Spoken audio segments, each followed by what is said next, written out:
Hi friends.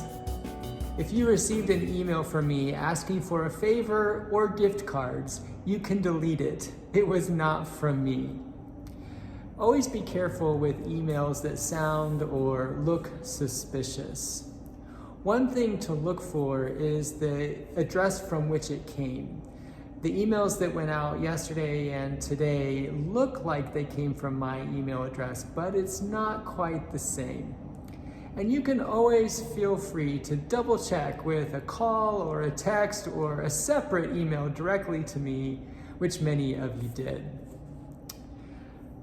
You know, the pandemic and now the Delta variant of the virus has made us especially aware of contagiousness.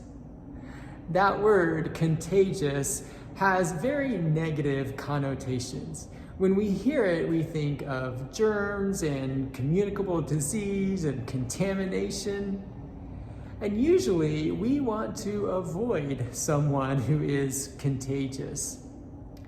Well, today I want to think about contagious as a good thing.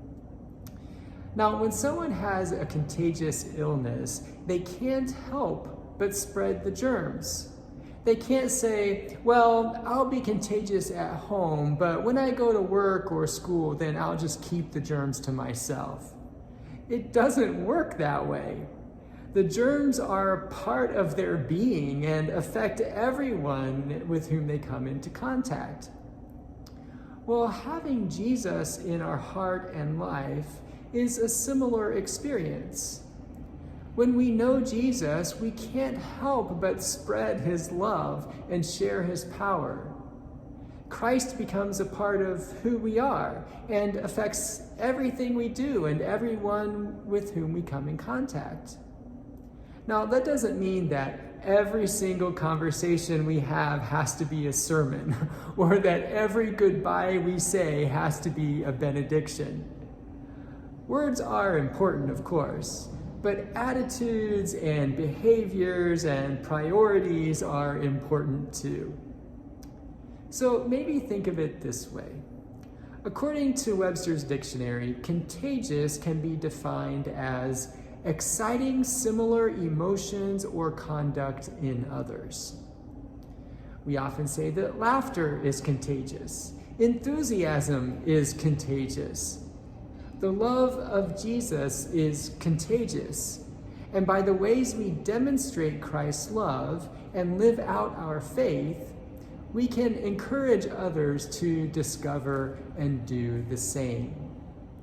Whether we recognize or admit it or not, people influence other people. The characteristics of the people with whom we spend the most time begin to rub off on us. For example, if you and I were to eat lunch together every single day, and every single day I ordered hamburger and french fries and milkshake, eventually you'd be influenced to do the same thing. Now, oh sure, at the beginning you might order salad and water, but you can only sit across the table from that high-calorie, artery-blocking deliciousness for so long before wanting a taste for yourself. Now, on the other hand, your salad and water might influence me to make a healthier choice. I would begin to notice my pudginess and your staying fit and trim. And so I would eventually want what you have. The point is that we all influence others, and sometimes it's for good and sometimes it's for bad. We can be contagious with a negative attitude or with hopeful optimism. We can be contagious with inwardly focused self-preservation or extravagantly generous openness to others. We can be contagious with long-faced religion or with joyful faith. We can be contagious with the promotion of our own agenda or with the participation in the work of God.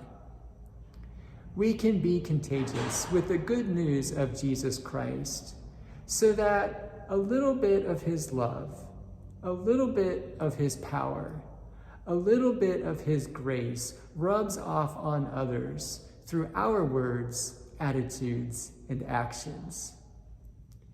May the ways that we demonstrate Christ's love and live our faith encourage others to discover and do the same. Thanks for listening. I'll see you again soon.